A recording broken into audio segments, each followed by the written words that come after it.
In the name of Allah, who is the most merciful and beneficial, myself Ramesh Khan, you are watching CGPU Genius. My dear students, welcome to my YouTube channel and thank you so much for watching this video. So let's start the video. Today we are going to discuss about, the topic name is actually unification of electromagnetic force and weak nuclear force.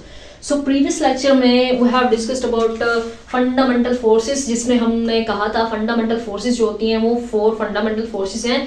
पहली क्या, gravitational force, electromagnetic force, तीसरी कौन सी, strong nuclear force, और चौथी weak nuclear forces. So we know about the electromagnetic force की क्या होती है, we know about weak nuclear forces की क्या होती हैं. ठीक है ना, वो आपने सर्च कर लेना है fundamental forces by CGPA genius, सारे कंसेप्ट क्लियर हो जाएंगे इंशाल्लाह. अच्छा जी, तो चैनल पे न्यू हो तो उसको सब्सक्राइब करें और अपने फ्रेंड्स के साथ भी शेयर करें. ओके, सो हम क्या कर रहे हैं, यूनिफिकेशन कर रहे हैं, यानी दो डिफरेंट थॉट्स की क्या है हमारे पास फोर्सेस हैं. पहली है हमारे पास इलेक्ट्रोमैग्नेटिक फोर्स, दूसरी है हमारे पास वीक न्यूक्लियर फोर्स. दोनों डिफरेंट टाइप्स की फोर्सेस हैं. इन दोनों की क्या कर रहे हैं, यूनिफिकेशन. कौन कर रहे हैं इसकी यूनिफिकेशन, जिसने करनी थी कर ली, 3 साइंटिस्ट थे. अच्छा हाँ, इन्होंने क्या किया, यूनिफिकेशन की. यूनिफिकेशन क्या मतलब, इंट्रैक्शन, मतलब इलेक्ट्रोमैग्नेटिक फोर्स है और दूसरी कौन सी है, वीक न्यूक्लियर फोर्स है. उन दोनों को क्या करा, इकट्ठा कर लिया. उन दोनों को क्या किया, मिला लिया. इन दोनों को क्या किया, इंटरेक्ट कर दिया. दो फोर्सेस से क्या कर दिया, एक फोर्स बना दी. Wow, that's great. Yes, great तो है. अच्छा, तो इसलिए तो उनको नोबेल प्राइज मिला है. Wow, very good. अच्छा देखो, कौन थे भाई वो 3 साइंटिस्ट. पहला है जी पाकिस्तानी साइंटिस्ट या फिजिस्ट बोलो उसको, डॉक्टर अब्दुल सलाम. ठीक है,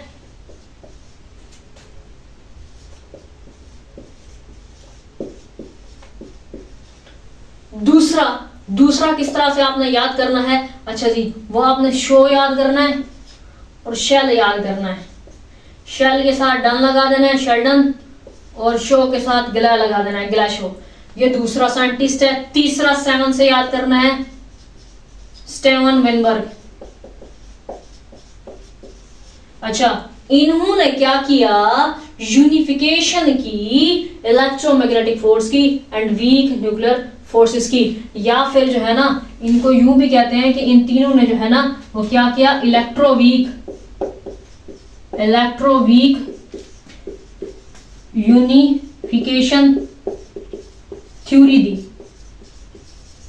क्या भाई, इन्होंने इलेक्ट्रो मतलब इलेक्ट्रोमैग्नेटिक फोर्स है और वीक, इलेक्ट्रोवीक, वीक मतलब वीक न्यूक्लियर फोर्स. ठीक है ना, तो इसको यूं भी कहते हैं इलेक्ट्रोवीक यूनिफिकेशन थ्योरी. ठीक है, तो आपसे ये पूछा जा सकता है कि कौन से 3 साइंटिस्ट थे जिन्होंने इलेक्ट्रोवीक यूनिफिकेशन थ्योरी दी. तो आपको ये नाम याद होना चाहिए. और इनको जो नोबेल प्राइज मिला था, ठीक है, वो कब मिला था फिजिक्स में इनको नोबेल प्राइज, 1979. ये आपने डेट याद रखनी है. ठीक है ना, तो नोबेल प्राइज मिल रहा है, ये MCQs है और ये शॉर्ट क्वेश्चन में आ सकता है. ठीक है, तो बताओ भाई कि शॉर्ट क्वेश्चन में आ सकता है कि इसका जो ना इलेक्ट्रोवीक यूनिफिकेशन थ्योरी क्या है, या unification of electromagnetic force and weak nuclear force क्या है, या फिर इसकी जो है ना वो सिग्निफिकेंस. ठीक है, ये इंपॉर्टेंस मतलब क्या कि इसकी इंपॉर्टेंस बताओ. आखिर इन्होंने जो है इनकी यूनिफिकेशन की है, इन दो फोर्सेस की यूनिफिकेशन जो की है इन 3 साइंटिस्ट ने, और इनको जो है वो नोबेल प्राइज भी मिल रहा है 1979 में. फिजिक्स में इनको नोबेल प्राइज भी मिला है. तो मतलब इसकी इंपॉर्टेंस क्या है इस थ्योरी की, इलेक्ट्रोवीक यूनिफिकेशन थ्योरी की. आखिर इसकी इंपॉर्टेंस क्या है, इसकी सिग्निफिकेंस क्या है कि इनको नोबेल प्राइज तक मिला है. ठीक है, तो ये सवाल आपसे जो है वो पूछा जा सकता है. तो उसके लिए हमने ये कहना है कि इसकी जो सिग्निफिकेंस है ना, तो इसकी जो इंपॉर्टेंस है वो है पार्टिकल फिजिक्स में. कहां पर, पार्टिकल फिजिक्स में.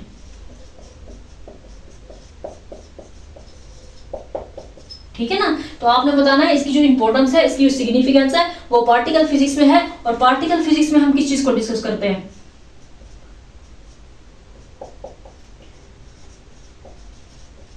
फंडामेंटल फोर्सेस को और फंडामेंटल पार्टिकल्स को. तो फंडामेंटल फोर्सेस का तो हमें पता है कितने होते हैं, 4. ठीक है,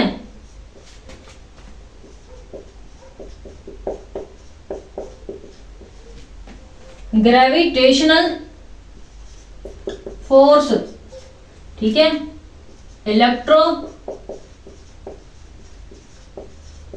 मैग्नेटिक फोर्स, ओके, और न्यूक्लियर फोर्सेस जिसमें स्ट्रॉन्ग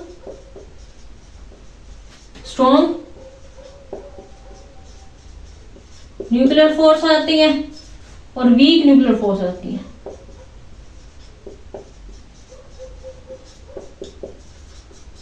ठीक है ना। अच्छा, तो मतलब ये फंडामेंटल फोर्सेस होती हैं कितनी, टोटल कितनी है, 4। ठीक है। अच्छा, फंडामेंटल पार्टिकल्स कितने होते हैं, ठीक है।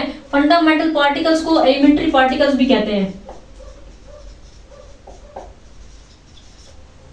Elementary particles. ठीक है जी। अब हमें इतना पता है कि ना जितनी जो चीजें हैं ना यूनिवर्स में, वो सारी जो है वो मैटर से मिलकर बनी हुई है। ठीक है ना, सारी मादा से मिलकर बनी हुई है, जो जगह घेरती है, जो अपनी मौजूदगी का एहसास दिलाती है, जो मास रखती है, वो क्या होती है, मैटर होती है। जितनी जो सारी चीजें होती है यूनिवर्स में, सारी किस चीज से बनी हुई है, वो मैटर से मिलकर बनी है। ठीक है ना। अब हमें इतना पता था कि अभी मैटर से मिलकर बनी होती है, और मैटर जो है ये सारी किस चीज के ऊपर, किस चीज से बनी है, एटम से।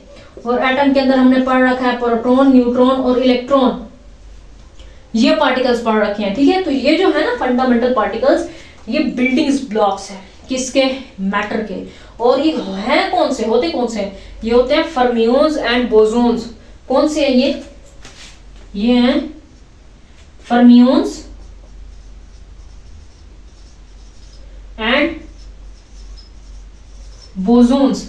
अच्छा, ये फर्मियोन्स क्या है और बोसोन्स क्या है, हम कहते हैं जितनी जो मैटर है ना वो सारी की सारी किससे बनी हुई है, वो फर्मियोन से मिलकर बनी हुई है। मैटर किससे बनी हुई है, मैटर किस चीज से बनी हुई है, फर्मियोन से मिलकर बनी हुई है। और बोसोन क्या होती है, फोर्स कैरियर पार्टिकल्स होते हैं। ठीक है। अच्छा, तो अब हम ये कहते हैं कि इनकी जो तादाद है ना वो 17 है, अकॉर्डिंग टू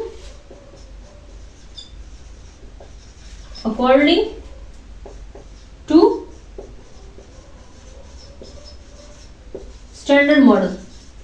ठीक है जी। पार्टिकल फिजिक्स के अंदर अकॉर्डिंग टू स्टैंडर्ड मॉडल जो फंडामेंटल पार्टिकल्स हैं, जिसे हम एलिमेंट्री पार्टिकल्स भी कह रहे हैं, उनकी तादाद होती है 17। इस 17 में फर्मियोन्स की जो तादाद है वो है 12 और बोसोन्स की जो तादाद है वो है 5। ठीक है। अब ये जो है इसके अंदर 6 क्वार्क्स हैं और 6 लेप्टॉन्स हैं, और ये 5 है, इसके अंदर फोटॉन्स होते हैं। ठीक है। और ग्लून और साथ में WZ बोसोन्स, ये चीजें होती हैं। ठीक है ना। तो आपने बस इतना ही बता देना है, इससे ज्यादा हम इसको डिटेल में नहीं देखते। ठीक है। आपने जो है यही बताना है, यही याद रखना है। Doctor Abdul Salam, Sheldon, ग्लेशियो, Steven member, इन तीनों साइंटिस्ट ने जो है यूनिफिकेशन की इलेक्ट्रोमैग्नेटिक फोर्स की एंड वीक न्यूक्लियर फोर्स की, जिसको हम इलेक्ट्रो वीक यूनिफिकेशन थ्योरी भी कहते हैं। ठीक है ना। अच्छा, तो इनको जो है नोबेल प्राइज मिला फिजिक्स में, कब मिला, 1979 में मिला।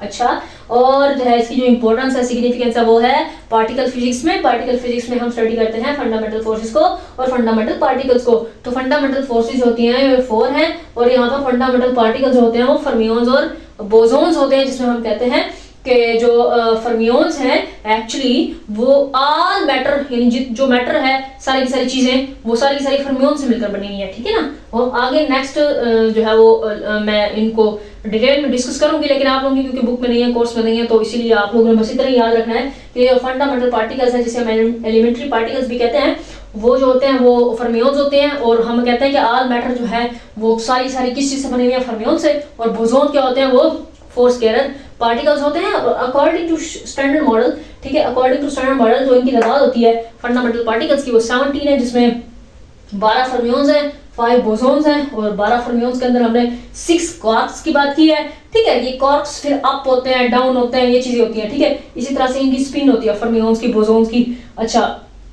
6 इलेक्ट्रॉन होते हैं। इसके अलावा जो है बोसोन, उसके अंदर जो है WZ बोसोन्स होते हैं, ग्लून होते हैं, फोटॉन्स होते हैं, ये सारी चीजें होती हैं। ठीक है। तो ये आपसे जो है शॉर्ट क्वेश्चन के हवाले से इंपॉर्टेंट है और एमसीक्यूज के हवाले से इंपॉर्टेंट है। सो आप लोगों की जो बुक है उसके अंदर से भी एक छोटा सा पैराग्राफ था जो कि मैंने होप सो डिलीवर कर दिया, जो डिलीवर करना था। इंशाल्लाह नेक्स्ट लेक्चर में मिलते हैं। अल्लाह हाफिज़।